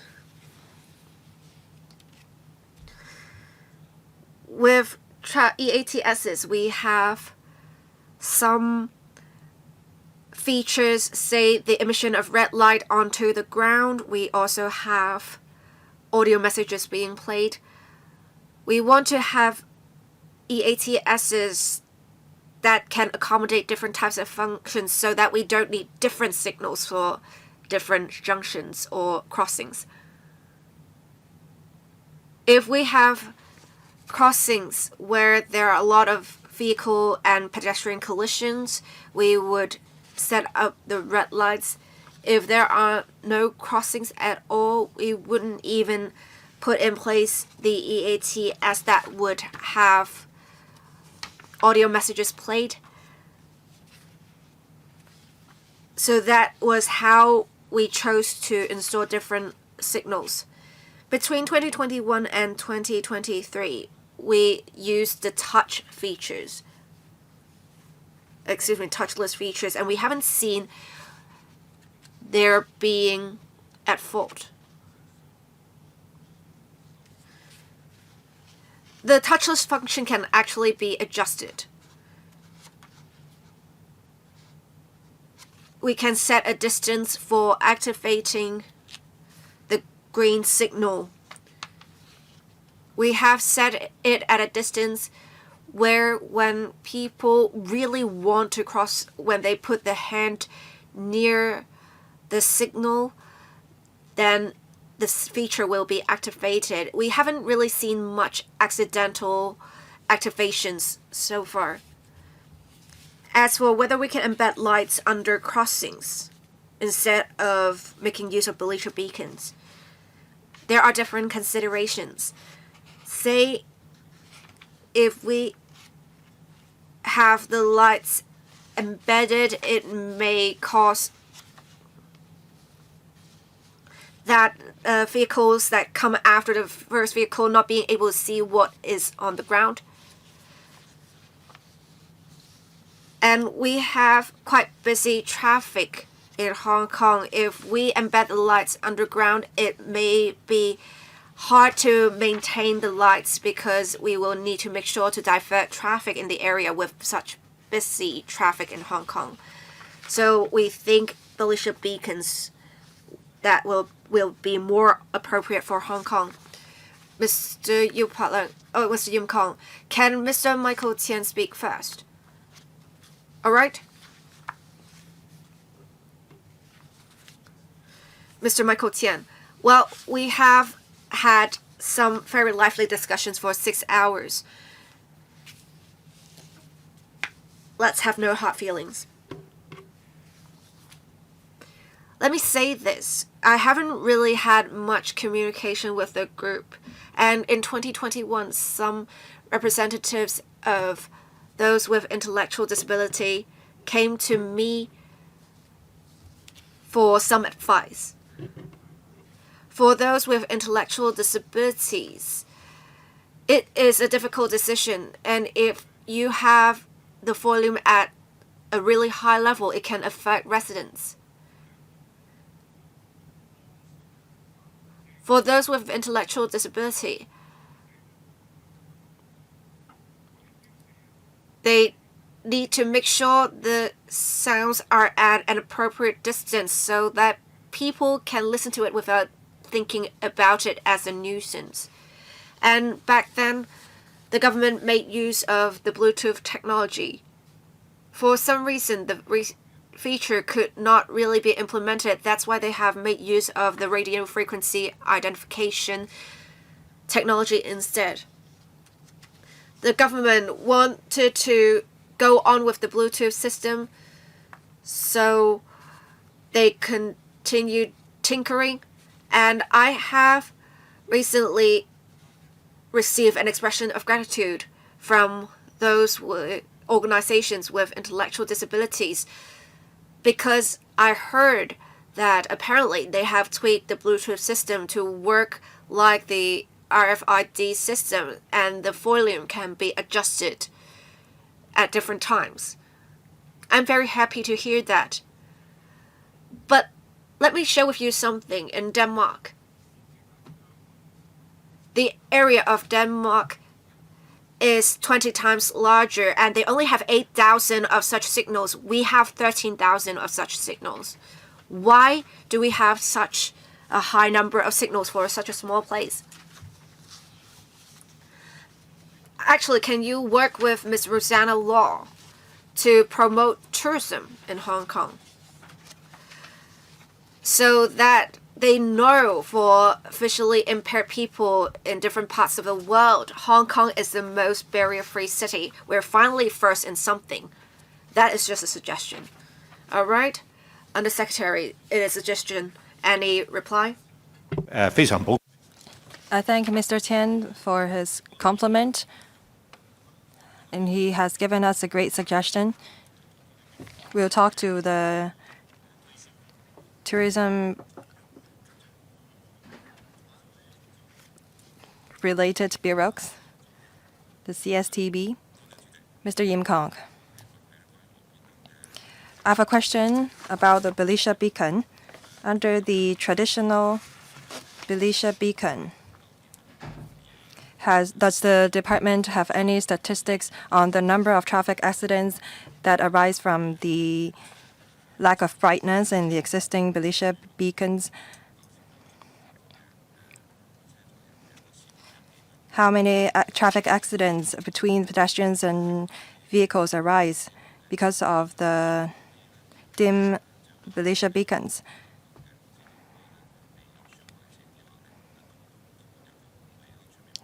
Can we, instead of a complete replacement, replace some of the faulty Belisha beacons?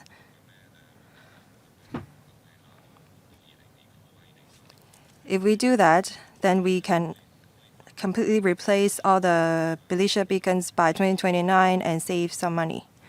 That's my suggestion. Undersecretary. For the first question on the figures, I will ask the Transport Department to answer it.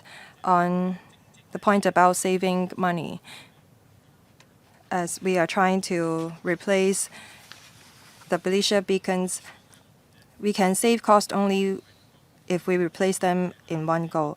If we replace it one by one, the cost will be higher. I will ask the Transport Department to give you some figures on the difference. Mr. Au, thank you. Regarding the traffic accidents, we have 230 zebra crossings on public roads in Hong Kong over the past 5 years. Every year, the number of traffic accidents at zebra crossing amount to some 40. In 2022, at 5 different zebra crossings, we have installed the new Belisha beacons. Before installing the new beacons at those 5 zebra crossings, we saw that there were 5 traffic accidents in the 2 years' time, and there were 2 fatal cases, 1 serious injuries. The other 2 were light injuries. After installing the new Belisha beacon, at the 5 zebra crossings over the past 3 years, there were only 3 mild traffic accidents. We don't have a lot of zebra crossings in Hong Kong. We only have 230. If we replace the Belisha beacons, it makes it easier for the drivers to notice that they are crossing a zebra crossings. Thank you. Any follow-up questions? No. Mr. Yeo Pak Leun, Deputy Chairman. Thank you, Chairman. Just now, Mr. Michael Tian talked about our development as a barrier-free city. This is definitely our selling point. I've talked about this in other meetings, such as the Universal Accessibility Program, the escalators that we have installed, the climbers at hills across the territory. We have a lot of barrier-free facilities. We also take care of the visually impaired group at pedestrian crossings.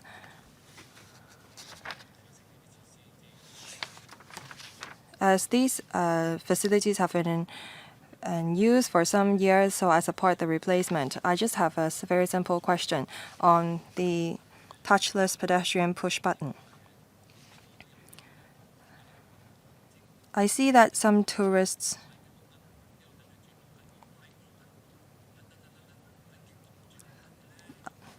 spend a lot of time to wait for the green man signal. They didn't know that they have to push the button in order to activate the green man time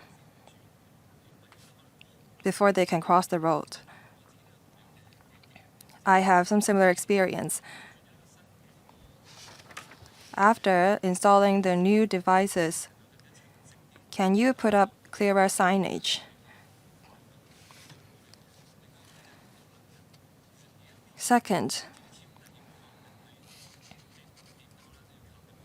you have to wave your hand at the button in order to activate the device. Can you install, say, a sensor instead? Even if the device is activated by mistake, I don't think that we're going to have a big problem, because the only difference is that the green man signal will be activated earlier than usual. Now you have this projection of red light at the road, pedestrian pathway. Can the device be activated as soon as someone walks into the red light zone? Thank you. As for the second question about the sensors, well, that's what we wanted to achieve by having this real-time adaptive traffic signal system. We have identified 50 junctions for the system. When there is no pedestrian at the crossing, green man time will not be activated. That's what we are trying to achieve by having the real-time system. You say that sometimes green man will be activated without without pushing the button. For roads with low pedestrian flow, we put in place this button to ask people to push it before the green man is activated. Well, as explained in the presentation, use different colors for the devices with or without a push button. How can the tourists or the locals tell if a device comes with a push button or not? That's why we have to step up publicity and education. Mr. Au, anything to add? Yes, on the point about the touchless push button or devices with button or without button. As mentioned, we have two types of roads or crossings.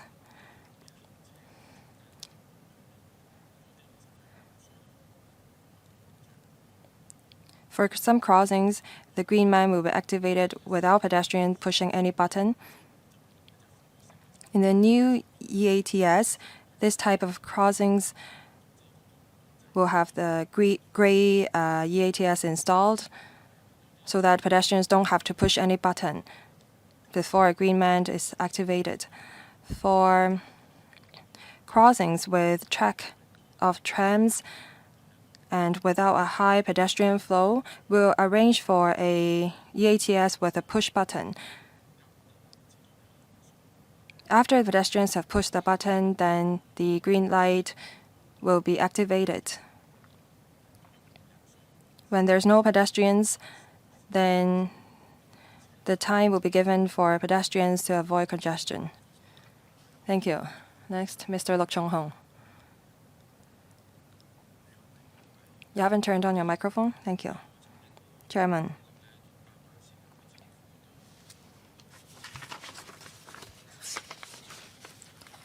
Are we going to phase out zebra crossings?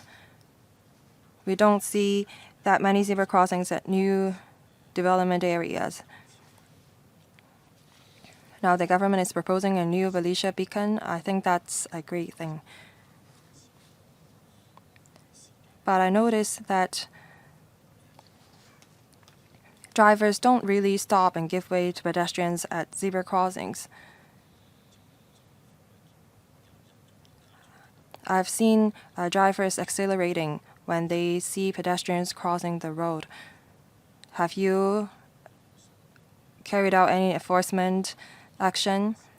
And after installing the new beacon, will you conduct another round of public education on drivers' attitude?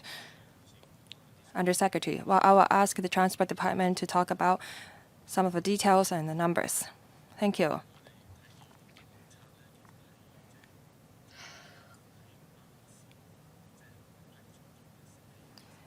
The police has been working on arresting drivers who don't comply with the rules.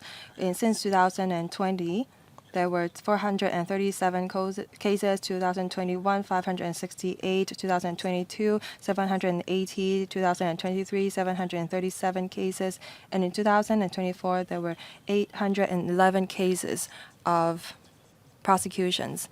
And we see that the number have been on the rise over the years, but enforcement is just part of our efforts. We recognize that we recognize the importance of publicity and education. That's why we have been asking the drivers to stop and give way to pedestrians at zebra crossings. I hope that you will step up publicity and education because you are now trying to replace the new militia beacons. You should take this opportunity to further educate the drivers. Now, the militia beacons will blink and has a halo. It's a rather unique design. Now, I see that the police has been working on enforcement, but the problem lies with publicity. Thank you. We note Mr. Luk's comment. Thank you. Next, Mr. Lerman Kwong. Thank you, Chairman. I support the renewal of the EATS and the militia beacon at pedestrian crossings.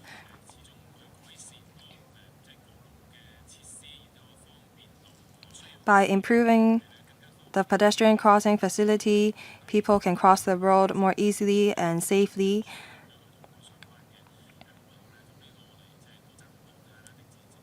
We support the government's proposal, but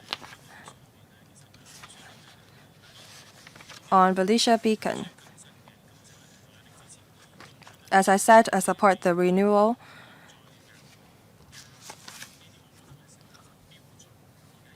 What is the standards you adopt to put in place zebra crossings and militia beacons? Because at some of the junctions, because of traffic flow and the availability, and the number of elderly or children pedestrians and the number of traffic accidents, people have been asking for militia beacons or zebra crossings at these locations or junctions. But the government only repainted some of the markings on the road. I'd like to talk Lying Street at Shamshui Po, that is the junction to Hoying Estate. There are a lot of elderly and children who cross the road during the peak hours in the morning and in the evening. But then the department told us that they could only repaint some of the markings to make it more conspicuous. They didn't install militia beacons. Is it the case that you will only install militia beacons when you see very serious traffic accidents? Before the government reply, we are approaching 12 noon. I will extend the meeting by 15 minutes.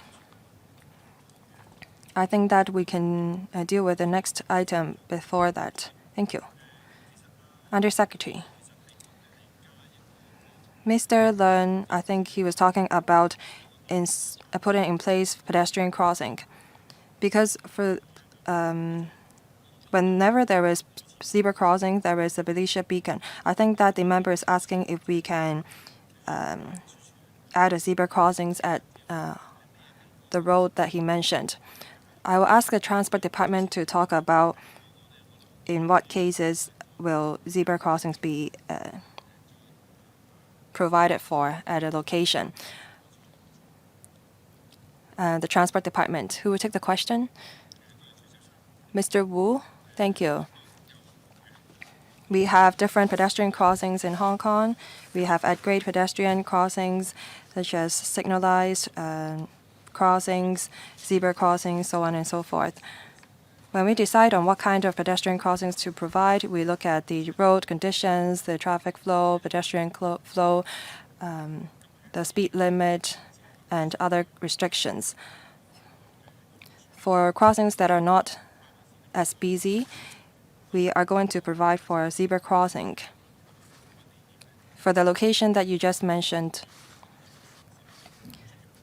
I believe that our colleagues at the district office have looked at the conditions at the road and provided for appropriate facilities. Mr. Lang, any follow-up questions?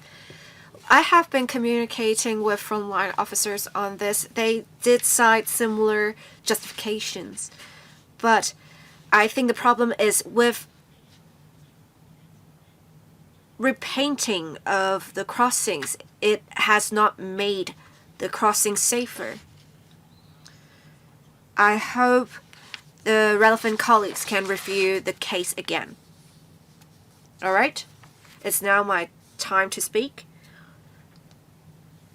I'll speak in support of the two projects. They will provide convenience to the public. It will also enhance safety. These facilities are definitely necessary. I think in general members supported the upgrading and enhancement of pedestrian crossing facilities, but we need to make sure the public money is well spent, what the cost is, whether we can save some costs by doing something. We also need to make sure we're providing convenience to road users. I think the Transport Department has had a good track record in this, so I'm not exactly worried. We have talked about there being a light illumination unit on EATSs, and I thank the Transport Department for having officers to visit different sites with me to check out the features. Since November 2023, we have at approximately 100 crossings, we have this red light feature, and the project is completed at the end of October 2024. With the completion of the project, can you now tell me what the project cost is? If you don't have the figure now, you can provide the figure after the meeting. I want to know, upon installation, have you reviewed the effectiveness of the feature? In 2023, Tung Chung, Ta Tung Road, Mei Tung Street Junction, there is a new signal that is installed. I believe the tests would have been completed mid-2024. Can you talk about what the latest situation is about the feature? Thank you. I will answer the first question. The installation has been completed last year. As for the cost, we do not have the relevant figure on hand. We will report to the chairman after the meeting on the figure. On the Tung Chung pilot scheme, I will ask the Transport Department colleague to answer the question. Thank you. On Ta Tung Road, on a crossing, we have tested out the countdown timer.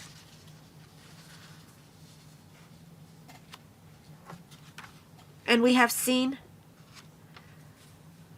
the countdown timer feature bringing slight improvement, unlike what we saw on the 2 previous occasions in the past 10 odd years. But then we think testing it at a particular junction wouldn't be representative. So we have been testing the feature in 16 other locations in Hong Kong that are characteristic for our testing to confirm the results in Tung Chung, to make sure it indeed brings improvement. And we can also test out whether this feature is appropriate for certain junctions and not the other. And that's what we're planning for. Okay? You do not really have concrete plans just yet, but you are planning to extend or test it out at different locations, right? We are going to test out the feature in 16 other locations. Once tests are completed at the 16 other locations, we should be able to reach a conclusion as to whether the feature is appropriate and where it would be appropriate. I think there are different suppliers for the countdown timers. Would you consider testing different countdown timers from different suppliers at the 16 locations?